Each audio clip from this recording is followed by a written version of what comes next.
But it's who would want to show their unsavory parts and air their dirty laundry in front of other people, right? Nobody wants that. I thought I was learning about acting. I thought I knew what I was doing. Not really. And then I found this book. And at first I didn't really understand because I spent like 30 years of my life hiding that part of me. Why would I willingly take it out? And I'm just like, what? I'm telling you, I didn't expect this book to hit me so hard, but so if you're an emotional swallower like me, and this book gave me the recipe and how to use the ingredients that I was gathering from the previous year. Yeah, it's like filled with golden nuggets. No, not golden nuggets. Filled with bouillon cubes that you can use to make soup. And soup stocks really well. You can freeze it. Like you can use it for porridge, for noodles, for like chicken soup, macaroni soup, for any. Oh my god, I'm cooking. This cooking is acting. Acting is cooking. The Lucid Body is a recipe book. That's all. I'm insane. But it's good. I actually had a bunch of things on my to-do list for today, but for some reason last night my body flared up, and just standing from the bed is really like a struggle.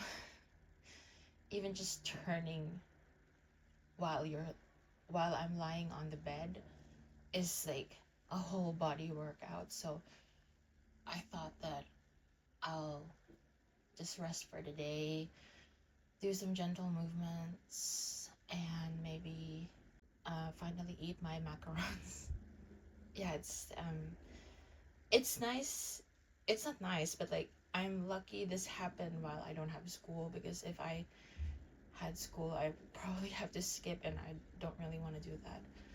But yeah, my body just was flaring, and I think the last time I had macarons was when I was in London, or when I was coming out of London, I think, which was like 2 years ago. This is like the White Day collection box, and I've never gotten macarons that were protected like this, only in Japan, I guess.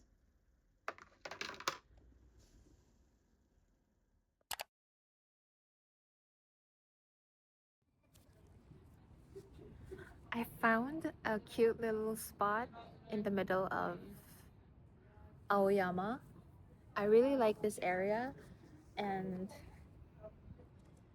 my apartment right now is like exclusively, it's not a dormitory, but it's exclusively for students. So I need to move out. Um, my contract ends in March, so I'm not gonna be renewing, and I need 3 months notice. So by November, December-ish, I need to have like a new place to move into, and I'm really looking to move into like the Aoyama area. I don't know why I said it like that. Aoyama area. I really like the area. I was in bed for about 13 days. I had like a really bad flare up after my school finished. I feel like because I was holding on to a lot of stress and a lot of pressure, and I was just like, keep going, just a week more, a few days more, and then you'll have a break. So I used to be in a very toxic, very not a healthy environment work wise. So throughout my 20s, I worked so much that I was so sick, and I experienced like 13, 14-hour work days. I even experienced like alternating weeks where one week I wouldn't have a day off, and then the next week then I would have a day off. And it was just like not something I recommend, because I'm in my 30s and I'm already like struggling with flare-ups and when I get really stressed out, it really takes a toll on my body. I think it's because I've primed my mind to like keep going, you're tough, you can do this. But the body, it does keep the score. The body keeps the score, and yeah, I think my body was just like holding on to a lot of pressure and a lot of stress. And once school finally finished, my body just like let go, and my body just like clocked, and I was in so much pain for, yeah, 13 days. And right now it's a little bit more manageable that I can walk outside. But when I was in pain, I would just order food online, or I order my groceries online, and I couldn't even like, answering the door took me like a good 15 minutes. And it's been a while since I had this kind of really bad flare up. I think it's been like 2 years since I had it really, really bad. But I've been taking that as a signal to slow down and just really rest. So I've been sleeping, I haven't been doing much. My apartment is a mess. And now I have like a week ish before school starts. And I'm kind of thankful that this happened during my vacation. But I just wanted to, I really wanted to like talk about and process and make a video about the previous year, because when we come back in in about a week, I will be a second year seiyuu student. Meaning I will be a senpai along with my classmates, and new first year students will be coming in, and that is a lot, and I'm excited but also scared. Mm.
の商品はそれでしょうか。はい、ありがとうございます。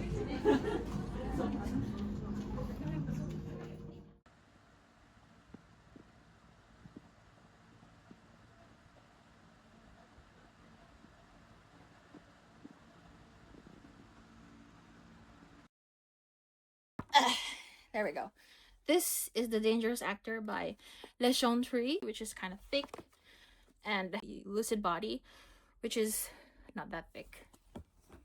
So I started reading this during spring break. It was kind of frustrating because I wanted to kind of like do more vocal exercises during that time, but then my body kind of just locked and froze. And so I told myself that, okay, I'll be able to finish this book because it's not that thick.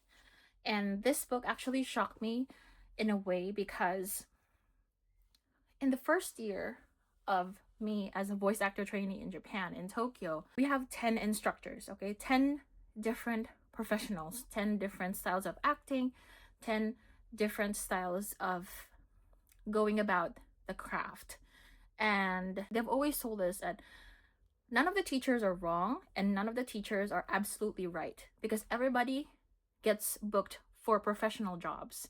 So it's up to us to really discern which one works for us and which method aligns with how we work with ourselves, with our emotions, with our bodies.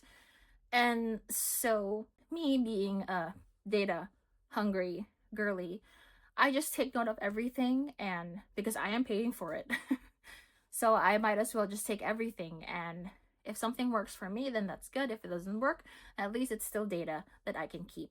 And this book, it felt, I got through it really fast because at first, as a first year, it was kind of like I was, you know, when you have cooking shows and when you watch cooking shows and they have those little ramekins with the ingredients carefully measured and put neatly for the chef, for the person to like cook.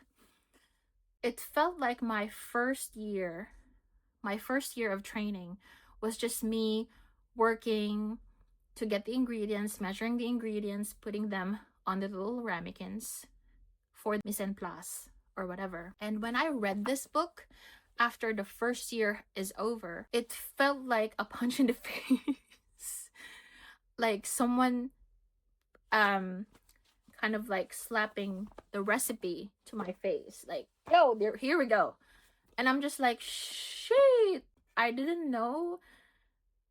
You know, my thoughts are all over the place, probably. But what I wanted to say is that at first, when I was learning acting, and I always refer to it as acting because voice acting is a subgenre of acting. So in Japan, in the Japanese entertainment industry, being a seiyuu is actually under the umbrella of being a haiyuu.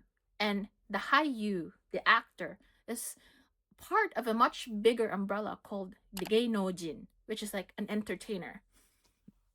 So basically, this book, I thought doing the inner work and looking inside myself while I was doing these acting exercises and realizing that I don't trust my fellow actors, I don't trust anybody, I'm always bracing and therefore unable to respond honestly in real time to what they were saying, what they were doing, and I was closed off in ways that I didn't actually realize that I was still closed off, and I thought that I got over most of that. I used to be really dark and neurotic, and my aura was just not nice. I had like in my 20s, I always walked around like I had like a chip on my shoulder, and I did a lot of work to get over that, but facing acting and facing fellow actors and putting me in a situation where I'm not in full control kind of like made me realize that, you know what, I'm not as open as I think I am, bracing against my fellow actors. And I kept asking myself, like, why Why can't I honestly respond? And that's like the notes from my instructors, especially in like very expression and acting heavy subjects. They would be like, Benny, you're not responding honestly to your fellow actor, and you calculate too much, you're too much in your head. And at first I didn't really understand, like, because like I said in my previous video, we were supposed to be learning the the the technical principles of acting, but this book actually talks about the different chakras of the body. If you're into that kind of stuff, you're probably familiar with the chakras in different points of our bodies. The head chakra, the brow, the throat, the solar plexus, the root, stuff like that. If you're not into that stuff, that's fine. But this book gave me the recipe and how to use the ingredients that I was gathering from the previous year. And I have a lot of notes. A lot of notes, like realizations that I like arrived at while I was reading this book. And it says here that stems the recognition of all the unwanted voices that are usually pressed into silence by the domineering ego. These voices of complaint, sexuality, rage, fear, shame, the list is unending, are what create a stimulating actor brave enough to express the stuff of life. This is what the audience pays to see, smell, and hear. The sensuousness of life in its most extreme and most subtle forms. So this book specifically tackles the actor and the body, the lucid body, and it kind of like goes through themes that are very similar to other books that I've read in the past. It talks about the censor, the child, the ego, and all these things that are touched upon. These are themes that are connected when you are doing creative work, when you are doing artistic work. And I have underlined things like, we must first dissect ourselves in order to rebuild ourselves into complex creations for the stage. And my hope is that by stepping into the lucid body, you will understand that some of the parts of the self that feel most ugly, most forbidden, and most painful are the parts of the self that need to act. They long for expression. You will also develop the most attractive and humane aspects of the self in a process that many actors have found both liberating and professionally useful. And for the longest time, and especially it was highlighted during my first year of voice acting school, I have this really, really bad, I am a recovering people pleaser, okay? And for the longest time, I have shrunk myself and squeezed myself into this digestible container, that because I was so afraid of people thinking that I'm too much, too big, too brown, too whatever. And so I also applied that when I started in school. I would only put the prettiest voice that I know. The prettiest voice that I know sounds pleasant, sounds pretty, sounds feminine.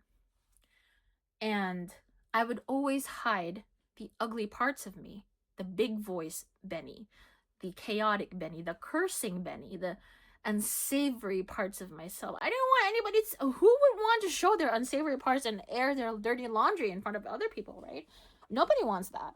Everybody, it's a human thing that you want to be seen as pretty and pleasant and digestible. But when I first let out the big voice Benny, suddenly my instructors are like, that's it. that. You use that. Use that.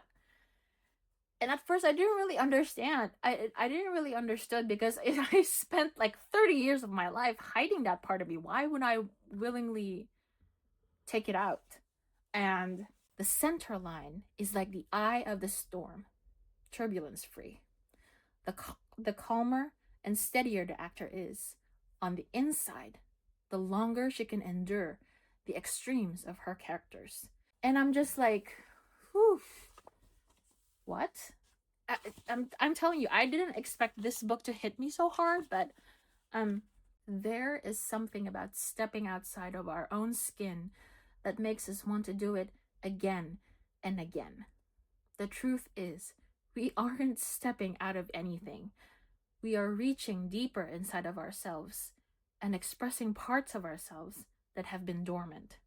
So if you're an emotional swallower like me, and I used to pride myself in being able to hold back emotions. And in Japanese culture, that is a very prized social ability, that you're able to hold your emotions and just function like nothing is happening. And I used to be so proud of that. And I didn't even notice that because of all the pent up emotions and all the pent up anger and rage and just like disappointment that I was like swallowing. I didn't realize that all of this, they were like screaming to go somewhere, to be let out. And when I, find my stance and let big voice Benny out, I don't hear myself. The body takes over. And then I get so scared because I have control issues. And I tell my acting teacher, like, Sensei, I couldn't hear myself. It was scary. And she was like, but a voice came out of you.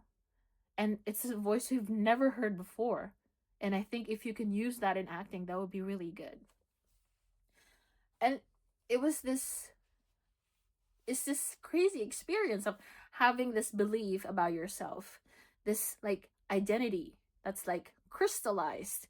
You're crystallized into that identity that you can't really take yourself off of it. And suddenly here are professionals who are at the top of their game helping me like dismantle myself and helping me break off from this part of me that wants to come out, wants to be expressed. And that expansion makes us high. And I feel like I can relate to that, especially during the first time I stood on stage as an actor. We did not really simple, but we did a reading play. And I opened the scene. I opened the play.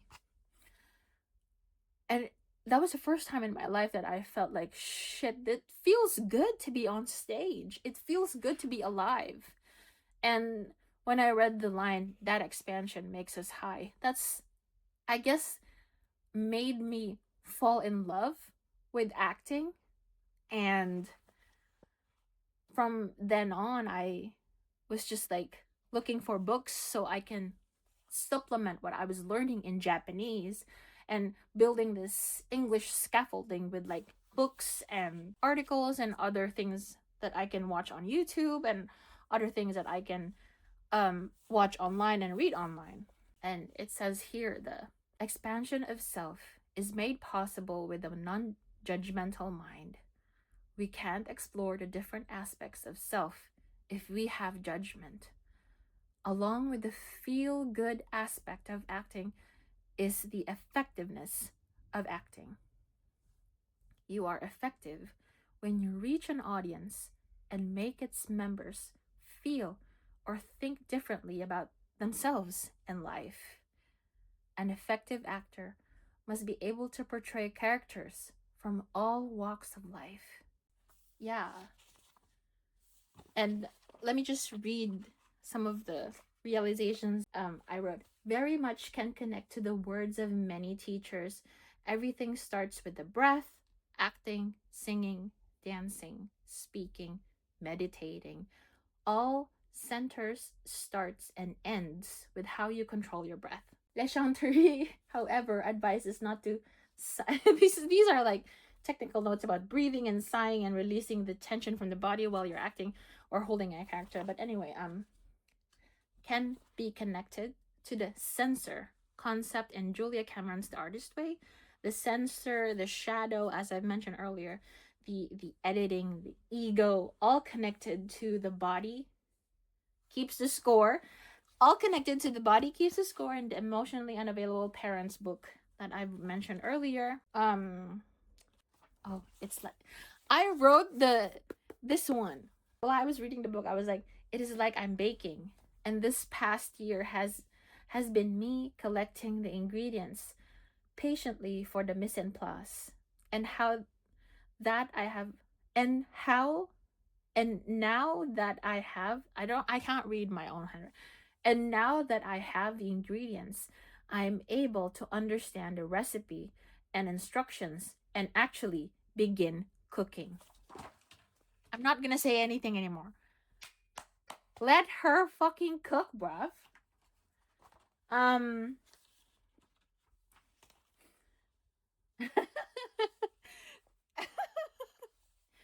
It says here, chapter 3, in order to sensitively receive communication, I need to keep myself in a state of lucid neutrality, mechanically balanced, emotionally calm, mentally open, and without any urgency to succeed.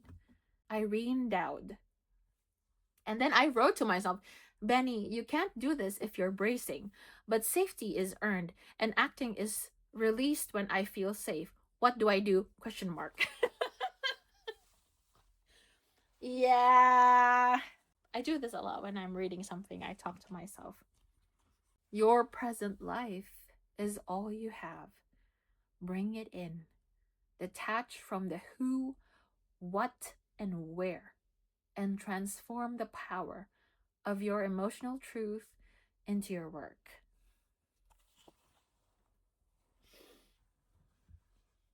Yeah, it's like filled with golden nuggets. No, not golden nuggets. Filled with bouillon cubes that you can use to make soup. And soup stocks really well. You can freeze it. Like you can use it for porridge, for noodles, for like chicken soup, macaroni soup, for any. Oh my god, I'm cooking. This cooking is acting. Acting is cooking. The Lucid Body is a recipe book. That's all.